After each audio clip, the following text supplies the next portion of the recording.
प्रशिक्षणार्थियों BEd second year course 12 यानी computer education, आपके कंप्यूटर एजुकेशन लगता है, कंप्यूटर एजुकेशन कोर्स लगता है। प्रशिक्षणार्थियों बता दूं कि इसके मार्क्स आपके एग्रीगेट में नहीं जोड़े जाएंगे, केवल आपको यह पास करना है। इसलिए केवल आप मेरे द्वारा दिए गए टॉपिक पढ़ लें, आप पास हो जाएंगे। पहला टॉपिक कंप्यूटर जनरेशन व विभिन्न प्रकार के प्रिंटर्स विस्तार से बताइए। कंप्यूटर जनरेशन के बारे में बताना है, विभिन्न प्रकार के प्रिंटर्स के बारे में आपको बताना है। दूसरा, विंडोज़ में फाइल एक्सप्लोरर की व्याख्या, फाइल प्रबंध का मुख्य उद्देश्य क्या है।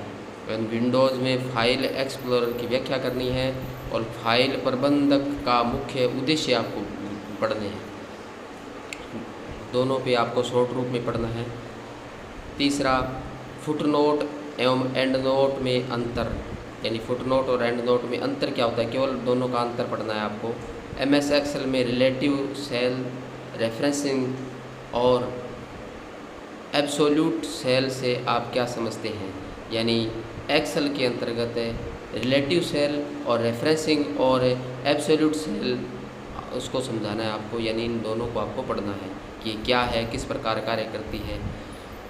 चौथा, मोडेम के कार्य मल्टीमीडिया के शैक्षिक उद्देश्य, यानी मोडेम के केवल कार्य पढ़ने हैं आपको, मल्टीमीडिया के शैक्षिक उद्देश्य पढ़ने हैं। मोडेम के कार्य और मल्टीमीडिया के शैक्षिक उद्देश्य पढ़ें आप, काफ़ी महत्वपूर्ण है, दोहराया जा सकता है।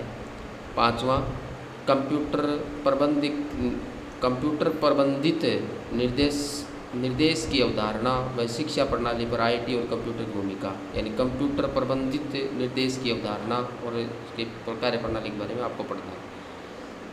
ये दूसरा खंड था। अब खंड है 6, तीसरा खंड, छठा टॉपिक, इनपुट और आउटपुट डिवाइस में क्या अंतर है, यानी इनपुट और आउटपुट डिवाइस में अंतर आपको बताना है।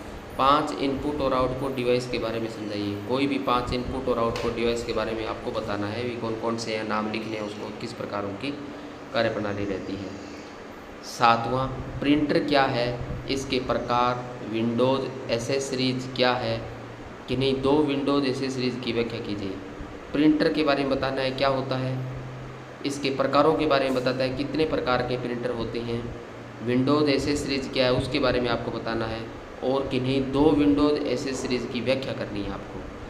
तो ये आप काफ़ी महत्वपूर्ण है, दोहराया जा सकता है, निश्चित रूप से आप पढ़ें।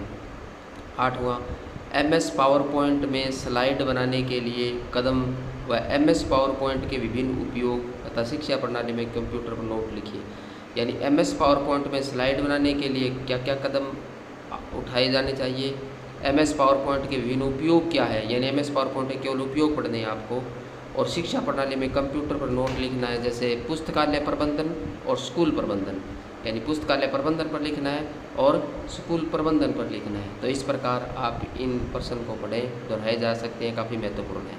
प्रशिक्षणार्थियों, इस चैनल को सब्सक्राइब कर लें।